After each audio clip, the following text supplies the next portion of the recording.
জালিম রাস্তাতে এক জালিম বাদশার দেশ, ওই রাজ্য দিয়ে তাকে পার হইতে হবে। আর জালিম বাদশার নিয়ম কানুন কি ছিল জানেন? ওর রাজ্য দিয়ে যদি খুব সুন্দর বেটি ছেলে পার করতো, তাহলে তার সাথে ও জেনা ব্যভিচার করতো। কিন্তু হ্যাঁ, ওই মেয়ে ছেলেটাকে ছাড়তো যদি বলতো যে আমার সাথে এটা বোন কিংবা আমার সাথে এটা ভাই আছে, মা আছে, বাপ বেটার রিস্তা আছে, মা বেটার রিস্তা আছে, স্ত্রী পুরুষের রিস্তা আছে। কিন্তু যদি বলে দিত যে এটা আমার বোন আর ওইটা আমার ভাই হয়, তাহলে কিন্তু তার সাথে ও জেনা ব্যভিচার করতো না। এটা তার নিয়ম বান্ধা ছিল। হযরত ইব্রাহিম আলাইহিস সালাম রাস্তা দিয়ে হাঁটছেন, পাঙ্গাটা একটু দিকে ঘুরিয়ে দিতে হয়, পাঙ্গাটা একটু দিকে ঘুরিয়ে দেন হালকা করে। রাস্তা দিয়ে হাঁটছেন, হযরত ইব্রাহিম আলাইহিস সালাম বিবি সারাকে ডাক দিয়ে বলছেন, বিবি রে, ও আমার বিবি, তুমি শুনে নাও, আজকে তোমাকে একটা কথা বলবো। হযরত সারা বলছেন, স্বামী গো, কি কথা বলবেন একটু খুলে বলেন।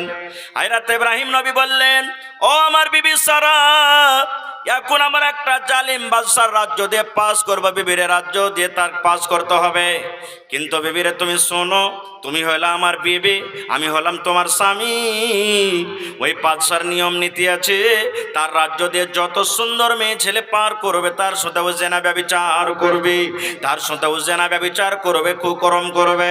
কিন্তু বিবিরে শোনো, যদি বাদশার সামনে কথাটা বলে দেওয়া হয় যে এটা হলো আমার বোন, এটা হলো আমার ভাই, যদি তুমি আমাকে ভাই বলে স্বীকার করো আর আমি যদি তোমাকে বোন বলে স্বীকার করি, তাহলে বাদশা তোমার সাথে আর জেনা ব্যভিচার করবে না।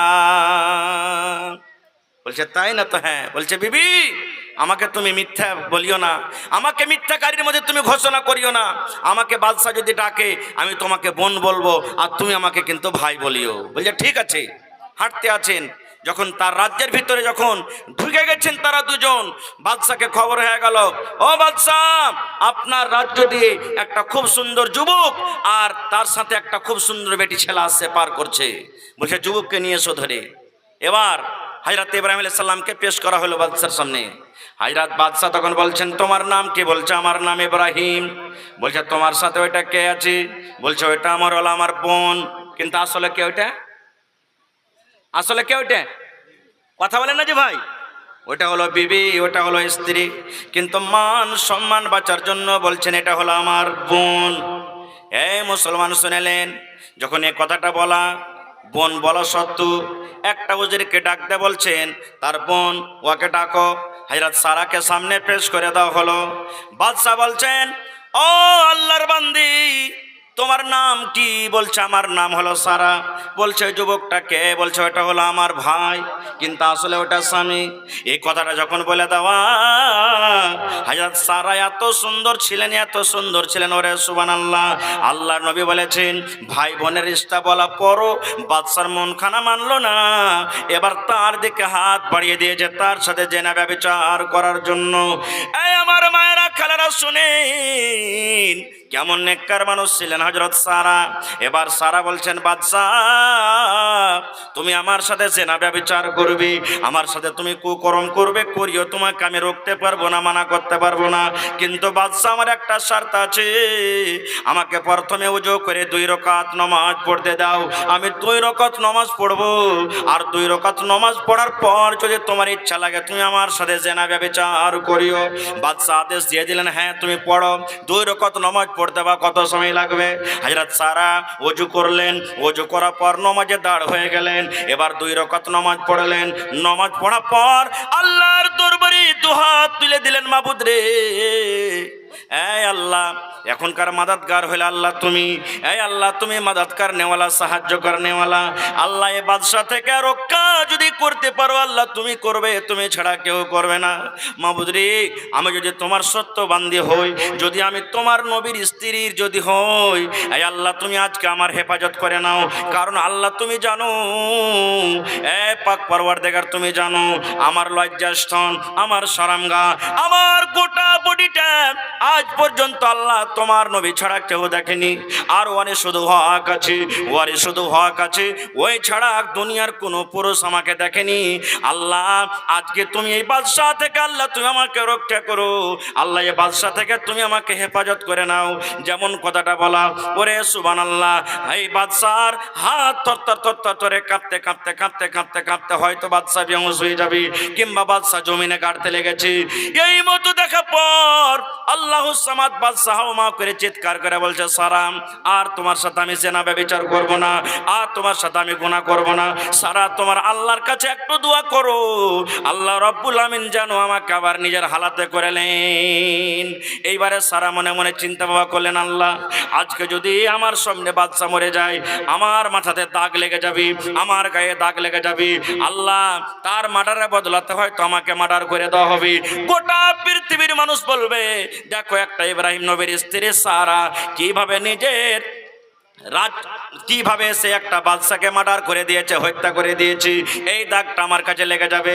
হযরত সারা আবার আল্লাহর দরবারে দোয়া করলেন, এই রব্বুল আলামিন এই জালিম বাদশাকে আল্লাহ তুমি রিহাই করে দাও, নাজাত দিয়ে দাও। ভালো হয়ে গেলেন, কিন্তু মন মানল না। আল্লাহ রাসূল বলেছেন আবার তার সাথে জেনা ব্যভিচার করার জন্য হাত বাড়ালছে।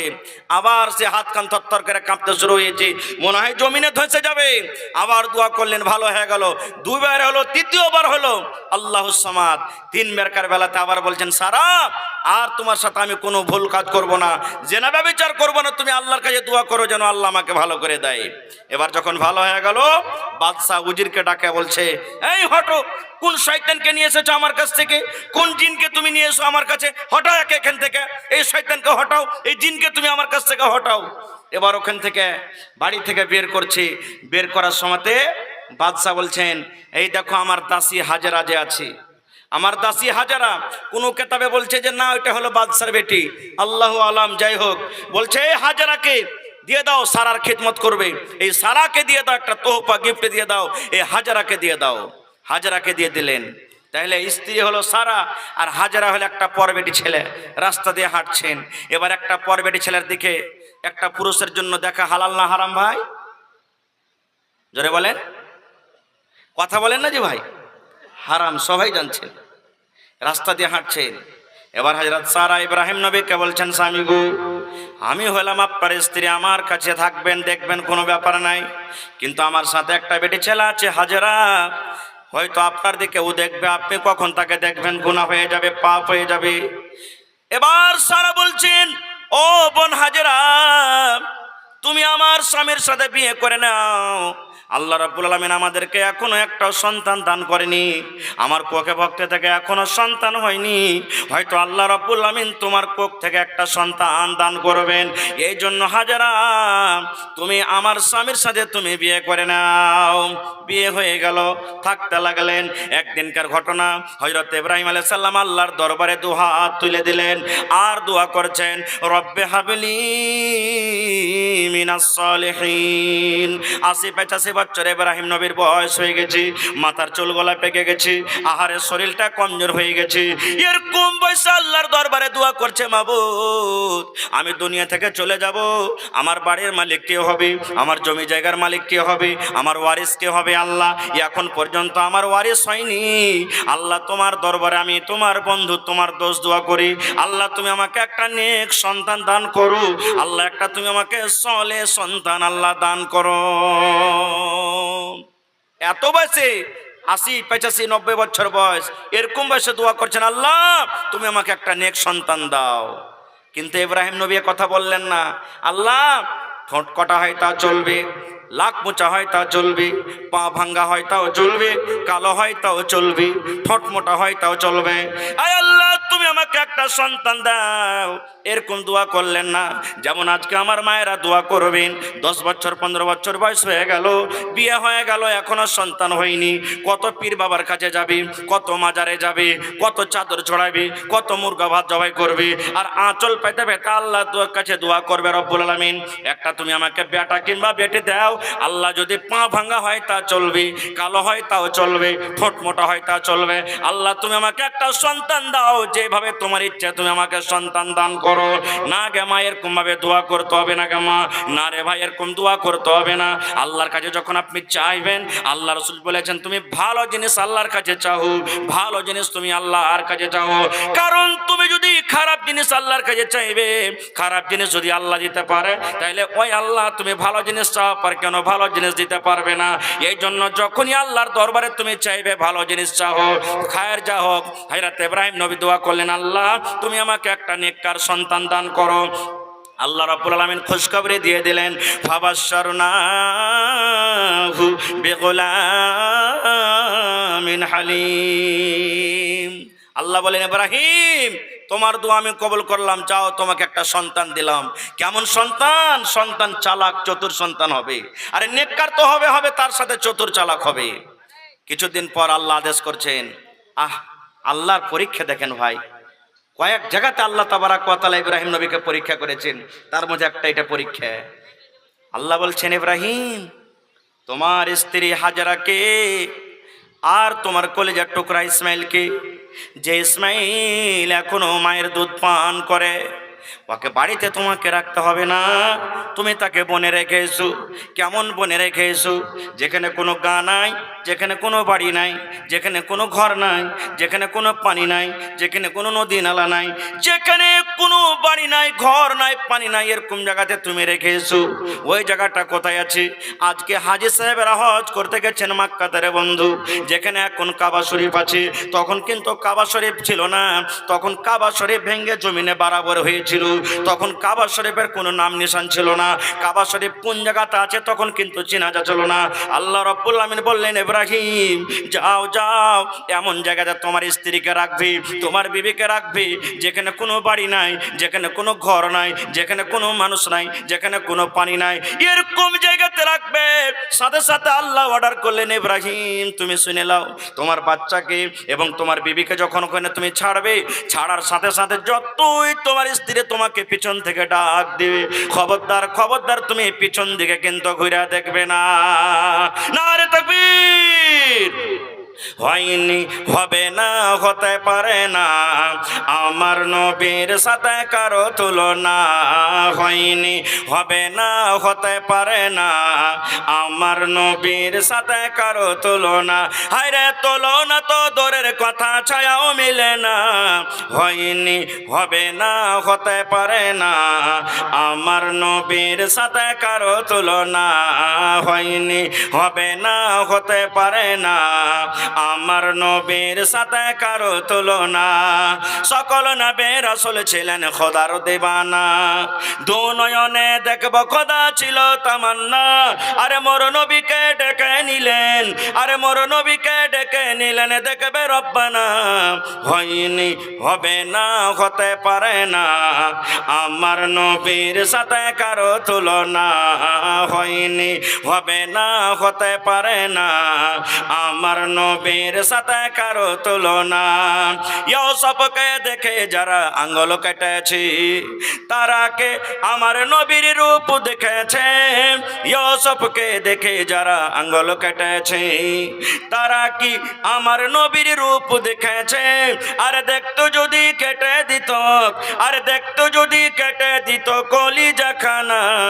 হয়নি, হবে না, হতে পারে না, আমার নবীর সাথে কারো তুলনা। হয়নি, হবে না, হতে পারে না, আমার নবীর সাথে কারো তুলনা। যার শানে আল্লাহ তাআলা করলেন ঘোষণা, খলকে আজিম আমার শাহে মদিনা, মুসলমানে নবী ছাড়া কিছুই মানে না। হয়নি, হবে না, হতে পারে না, আমার নবীর সাথে কারো তুলনা। নারে তাকবীর! হযরত ইব্রাহিম আলাইহিস সালাম একটা উঠে চাপলেন, আর বিবি হাজেরা আর ইসমাইলকে এক উঠে চাপালেন। মা হাজেরা কিন্তু জানেন না যে আমার স্বামী আমাকে কোথায় যেছেন নিয়ে। আর কলসিতে একটু পানি আর অল্প কিছু খাজুর, হাঁটতে শুরু করলেন। হাঁটতে হাঁটতে হাঁটতে হাঁটতে চলে গেলেন কোথায়? যেখানে এখন কাবা শরীফ আছে, ওই কাবা শরীফের পাঞ্জরে তারাকে ছেড়ে দিলেন। আর উট দুটাকে হাঁকাতে হাঁকাতে বাড়ির দিকে রওনা হয়ে গেলেন। মা হাজেরা মনে মনে বলছেন যে হয়তো আমার স্বামী উট চড়াইতে গেলেন, কিন্তু দেখছে সাফা মারওয়া পাহাড় পার হয়ে অনেক দূর চলে গেলেন। মা হাজেরা বলছেন, ব্যাপার কি? আমার স্বামী উট হাঁকাতে হাঁকাতে নিয়ে চলে গেছে। এবার পিছন থেকে আওয়াজ দিয়েছেন, ও আল্লাহর দোস্ত, আমাদেরকে কোথায় আপনি ছেড়ে যাচ্ছেন? আল্লাহ যে পিছন দিকে তাকাইতে মানা করেছেন, কোনো উত্তর নেই, কোনো উত্তর নেই। মা হাজেরা আবার বলছেন, আল্লাহ এত ডাকছি আমার স্বামীকে, পিছন দিকে ঘুরে দেখে না, কারণটা কি? এবার আবার বলছেন, কত জ্ঞানী মহিলা, জীবনের কুরবানি দেখেন। আহ, এবার আবার বলছেন, স্বামী গো একটা কথা বলেন তো, আপনি যে আমাদের মা বেটাকে এই জায়গাতে ছেড়ে দিয়েছেন যেখানে কোনো বাড়ি ঘর লোকজন নেই, পানি নেই, তো এটা কি আল্লাহর আদেশ? আল্লাহর হুকুমে আপনি ছেড়ে দিয়েছেন? হযরত ইব্রাহিম আলাইহিস সালাম এরকম ভাবে মাথাটা হিলিয়ে দিলেন, হ্যাঁ আল্লাহর আদেশে যাচ্ছি।